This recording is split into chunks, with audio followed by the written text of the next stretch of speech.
తెలంగాణ రాష్ట్రానికి, తెలంగాణ 4 కోట్ల ప్రజలకు, తెలంగాణ సంపదకు, వనరులకు, తెలంగాణ తల్లి పిల్లలకు, ప్రజలకు ఒక రక్షణ కవచంగా మా రేవంత్ అన్న ఉన్నారు. మీరు బెంగాల్లో విజయం సాధించవచ్చు. అక్కడ అనేక అవకతవకలు చేసి సాధించిన విజయాన్ని మీరు గొప్పగా చెప్పుకోవచ్చు. కానీ బెంగాల్ తర్వాత తెలంగాణ రాష్ట్రంలో మేము అధికారంలోకి వస్తామంటే అది జరిగే పని కాదు. తెలంగాణ రాష్ట్రానికి మీ పార్టీ ఏం చేసిందో చెప్పుకోవాల్సిన అవసరం ఉంది. యువత మెదడులో సోషల్ మీడియా ద్వారా వక్రమైన మార్గంగా వారి మెదడులో ఎక్కించి యువత భవిష్యత్తు నాశనం చేయడం ఒకటే నేర్చుకున్నారు తప్ప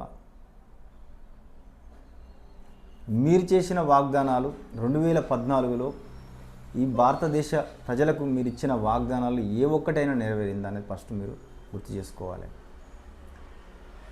ఏదైనా మతం, కులం, ప్రాంతం, ఇతర దేశాల పేరు చెప్పి అధికారులకు రావడం ఒకటే నేర్చుకున్నారు తప్ప బెంగాల్లో పశ్చిమ బెంగాల్ పేరు చెప్పి, పశ్చిమ బెంగాల్ కాదు బంగ్లాదేశ్ పేరు చెప్పి అక్కడ వలసలు వస్తున్నారని, బెంగాల్ ప్రజలకు అన్యాయం జరుగుతుందని, మీ వనరులు దోసుకుంటున్నారని రెచ్చగొట్టి ఆడ అధికారులకు రావడం జరిగింది మీరు.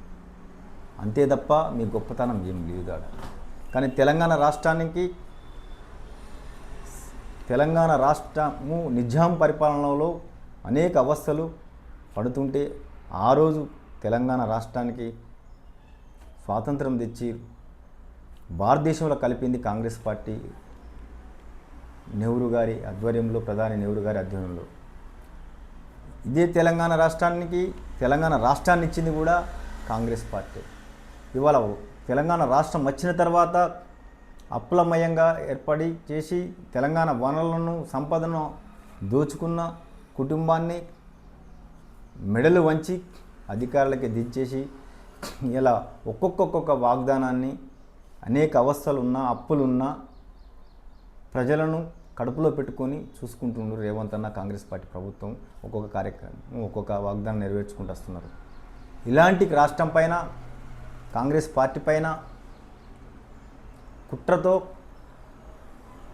సోషల్ మీడియా ద్వారా, యూట్యూబ్ల ద్వారా మీరు జనాల మెదడులోకి విషయాన్ని కక్కించి అధికారంలోకి రావాలనుకుంటున్నారు.